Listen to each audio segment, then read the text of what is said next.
now have approximately 24 patients who we have 1-year follow-up after treating CCSVI. The follow-up mainly consists of MFIS scores, fatigue scores that is, and also MR imaging of the brain. And it's been very interesting to see this, because this is what I think one of the things we're all interested in, is that longitudinal follow-up. Not to say that whatever is done to initially treat CCSVI has to be sustainable, but at least to get an understanding of what effects may occur in the long term. I'm happy to report that, at least in terms of the fatigue scores, patients with relapsing remitting have shown about a 50% decrement from their initial score, which has actually gone lower between 2 months and 1 year. Now, the bad news, or the flip side, is primary progressive and secondary progressive, although initially showing a 50% decrease, have crept back up a little at the 1 year. Not all the way back to where they started, certainly, but it doesn't appear to be going down or even stable. Slight wastage of the gains they've had. Now, in terms of actually looking at brain lesions, we've seen some lesions actually disappear, but we've seen new lesions and enlarging lesions also. When you actually put this in the big context of things, it doesn't appear to be dramatically different than what we might expect with drug-modifying therapies. So again, we need more patients, we need longer follow-up, but this is the type of thing that we'd like to see, including other outcomes that we really have not, when we initially started at some of our work, really didn't understand what we wanted to study, such as OCT, optical coherence tomography, looking at nerve tract bundle thickness over time, obviously looking at cerebral perfusion, looking at exercise performance, looking at walking times, looking at a number of different quality of life issues that unfortunately we did not initially have the resources to ask patients to participate in. But going forward, I think these are the type of things, with each group having their own special interest, that we'll want to take out over time. Right now, what I'm interested about in trials is really seeing if you have MS and if you have CCSVI, extracranial venous obstruction, and if that's treated and removed, can we actually measure objectively physiological parameters that may correlate with symptomatic outcomes?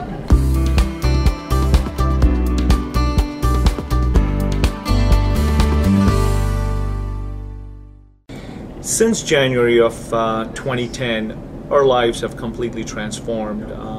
I am one of the members of a 18-man vascular surgery group, and we have really taken this project as if taken a bull by the horn in trying to understand CCSVI, its implications with multiple sclerosis, and really leading to a point where I think the biggest initiative that needs to happen is for all of us as a community and us as individuals in places like Albany and like Stanford and other places in the country focus on developing single-center, multi-center trials that are prospective, that measure outcomes that are measurable.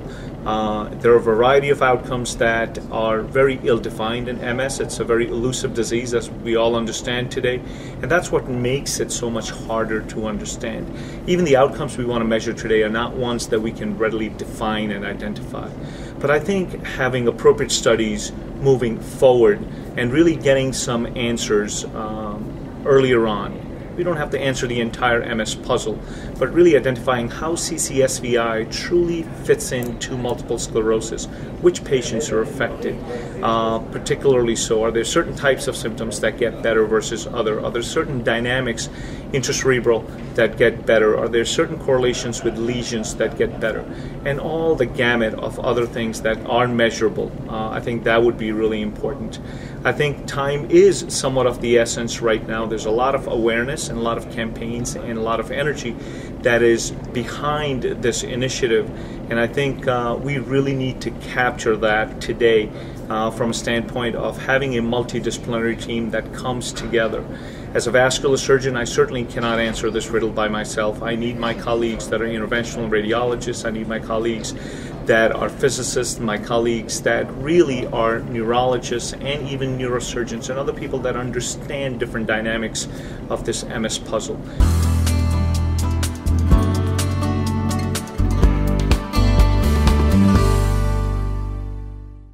funding for sure at this time. Secondly, that this has been a very high-profile, high-sensitive, emotional, passionate through multiple groups, and trying to harness the disciplines that are involved into looking at this to really say, does this have merit?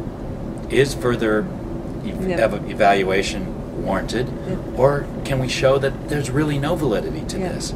That's what I think is really on the table, and those discussions are sometimes difficult because people have their pre-existing thoughts on it. So I think funding, assuring that multidisciplinary cooperation and engagement, not passive engagement, but true engagement.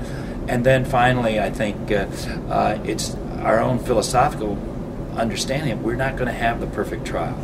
That there is no perfect trial right now. We don't know exactly what the right things to measure are. We don't know the right time frame.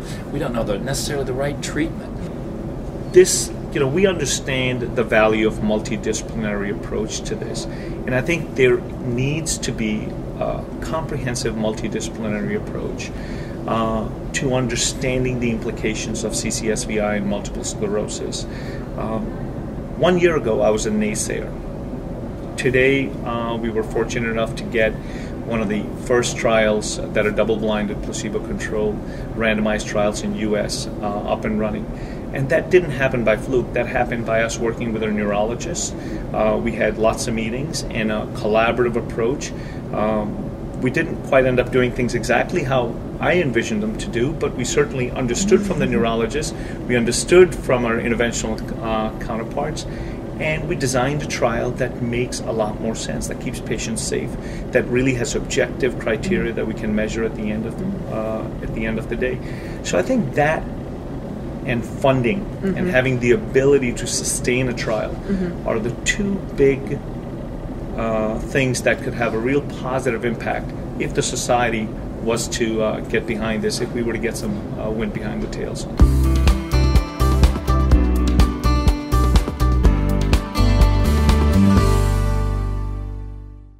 We're not even sure exactly what the precise parameters we need to measure are. We're in the process of defining that now, but I think we all are sensitive that time is of the essence. I sort of see multiple sclerosis as not necessarily a cancer equivalent, but some of the things that are going on in oncology now need to be brought to some of these neurodegenerative diseases such as MS. In other words, a more up-tempo cycle time, knowing if the treatment you're getting is actually working in a timely manner, not having to wait 1 year or 2 years and then just say, oh, well, this is progressing. I don't think people want that. What we really need to strive for is more accelerated cycle time in terms of deciding whatever therapy we're giving, are we getting an effect? So, as we talk about CCSVI trials, I think it's imperative that we demonstrate proof of principle and some validity in the concept that will happen to lend itself to a double-blind randomized study. And that's a little, I think, daunting when we talk about these words in the setting of a trial to patients with MS. But I think that it's important, if we're going to have something that's going to be convincing and have any persuasive power, that we at least have a control group that may not be getting treatment. That isn't to say that the patients who are in that control group won't all have the option of being treated at a later date, but it's probably best that they not know or be blinded to whether they received a endovascular therapy to remove the venous obstruction. Now, my personal bias is, again, that this should be a pretty short circle, because I think one of the problems we have with longer trials is we don't know the sustainability of balloon itself. Dr. Zamboni has said at 6 months there could be up to a 40 or 60% return. We don't want that to necessarily pollute. This gets back to the opening comments of saying, if we treat this, can we get an effect? So I'd like to see something very near term. I think it helps us gain some information of what parameters are changing so that we can do a larger trial, but it also gives the MS patients some confidence that they're not going to be in something and not know for a prolonged period whether they got treated or not. And I think that can get into aspects of patient recruitment and actually selling the idea to patients.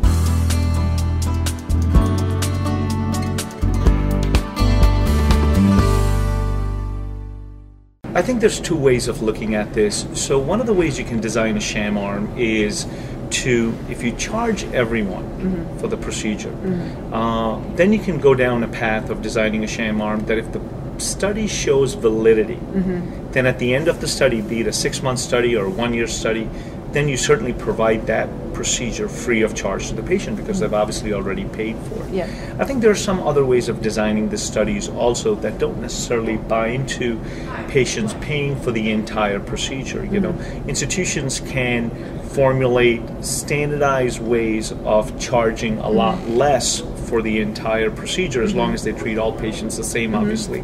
And that way, the upfront cost to the patients could be significantly lower.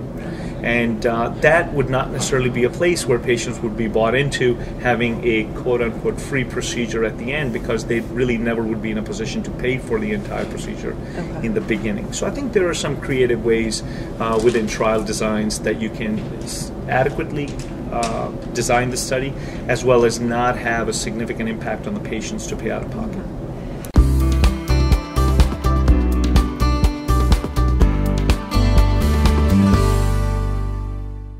I want to throw initially everything at this and see what are things that are changing that we can monitor. So you always have to have one primary effectiveness, and I think for me that would have to be probably the MSFC with a different cognitive component to it, or an additional cognitive component. Now, so fatigue?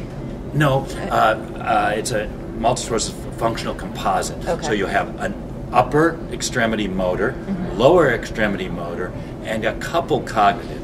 Because I think that we tend to believe from our initial observational experience that the cognitive, the global, the constitutional, the generalizable symptoms are ones that really tend to respond more immediately and more dramatically than some of the localizing or particular symptoms involved in extremity. So the secondary evaluations beyond that primary is where the money is. We want to look at all sorts of different things, throw the whole kitchen sink at this, from cerebral perfusion to flow phasicity in the jugular veins to ocular coherence tomography to quality of life to everything that we can. And that will help us then forge the real larger trials that may be multi-center or even societal based that will actually have some direction and focus of these are the real parameters. So we get down to those one or two things that you'd like.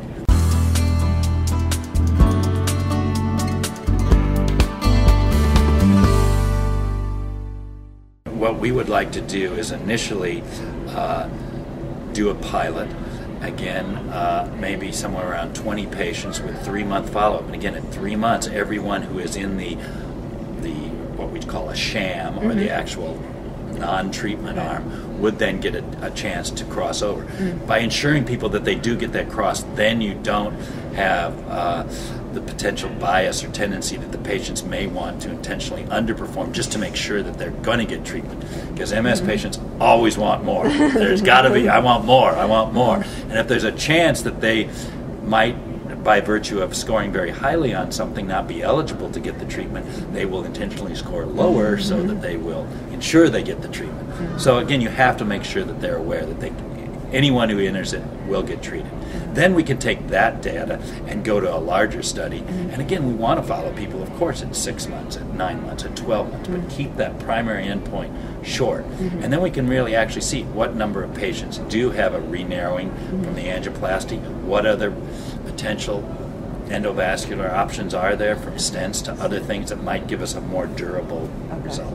If we could come up with a set of answers over a short period of time, 3 months seems a little too short. I would love to get there in that. But let's say 6 months to within a year of having recruitment of an XYZ number of patients. And the reason that becomes important is because even if you start a trial today in time, by the time the process enrolls the number of patients that are needed, that process can go on for 6 months. The study doesn't end at 6 months. You have to meet endpoints at 6 months or 1 year down the road. So the study really ends at that point. And that's why Mike's point is so valid in trying to design studies that are not looking at 5-year patency rates or outcomes, because the reality is my MS patients don't care about 5 years. They want to know how this impacts them today, tomorrow, and in their day-to-day living. And we certainly appreciate that because we need to understand MS patients' needs from that standpoint.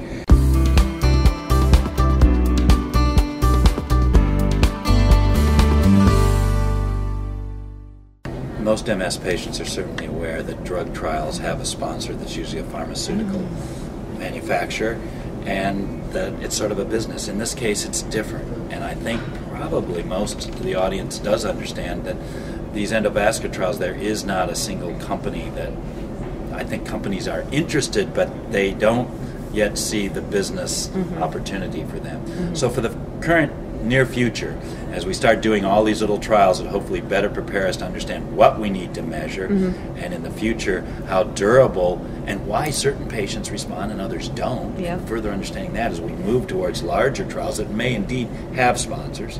In this early phase, how do we pay for them? Well, the choices are, government grants, societal grants, insurance. There's a code for venous compression. Obviously, that is something that some people will get pre-authorized for and pay for. Medicare is not really something that we talk about in the MS population unless they're far advanced, so that's out. And so what we're really left with is then trying to get donations together to fund trials, especially when you're using this randomized sham blinded arm. It's very difficult to not be able to have patients know what another patient's getting if someone's getting a bill and the person who got the sham is not getting a bill. Because MS patients network extremely well, and they'll know. So it really, you can't have that in there. Cost has to somehow be dealt with up front. And if you are lucky enough to have the financial backing from donations, et cetera, to do a trial, and it obviously can't be a large trial, but a trial to set forth how you might move towards a large trial and an application to a sponsor like the NIH or something like that. It's very critical that that these patients not really have too much out-of-pocket expense. And I think people are aware of that, and I think MS patients are aware of this.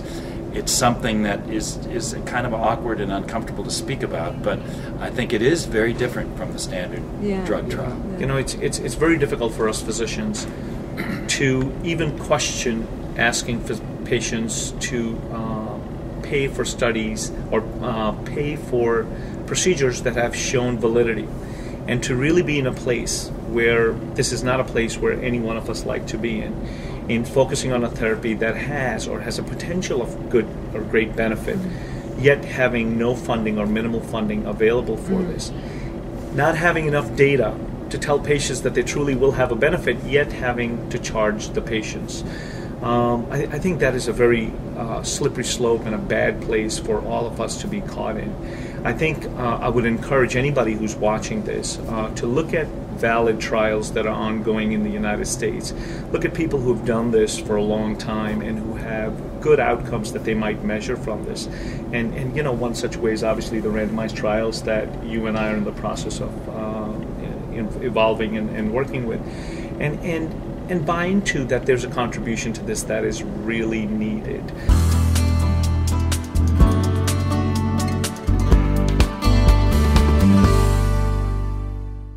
We have a lot of data today on surgical reconstruction of veins.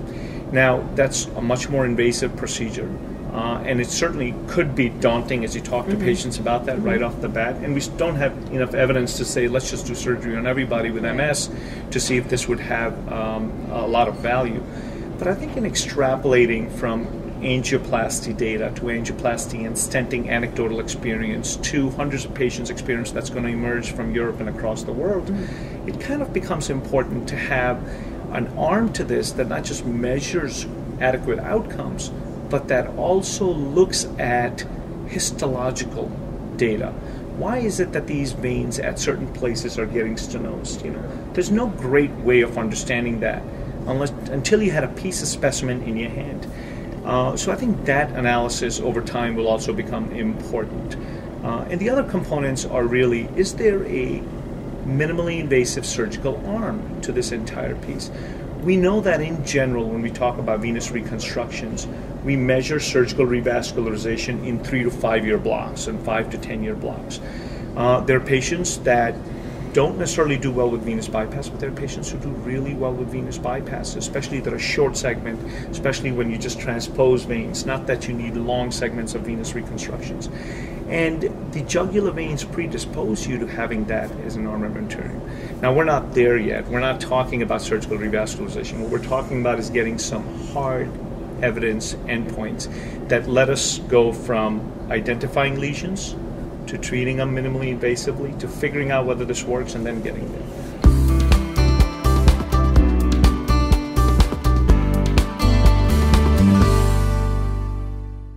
I think most promising is that there seems to be a crescendo of interest on multiple levels. I mean, if you've sort of lived through this, it seems like the tempo is a little slow and the cadence is kind of syncopated, but in reality, it really is growing. And just the fact that many societies are devoting time on their annual meetings, whole blocks of time to discussion of this, has really come fast. I mean, from an initial awareness and introduction a year ago to now, for example, at my Society of Interventional Radiology having basically categorical courses on something, that's coming fast, okay? So that's very exciting. And I also think that the opportunity to work with people from different disciplines, to come at this from different angles, to look at different facets, we're just breaking a lot of things open, not just MS, but the whole idea of looking at veins and how flows work and what's pathological and what's not. I mean, I think we're really in sort of the still Neanderthal primitive age, but the fact we're started. And so it is step by step by step, illuminating the next step, but it's really exciting. And what we see today as a central venous stenosis is one element of a big picture. Will it have all the answers? Probably not. MS is very complex. But I think it will have a major answer or a pivotal changing in direction from how we will manage MS patients. The energy that's been behind it has been really amazing to me, and I think we are just getting started.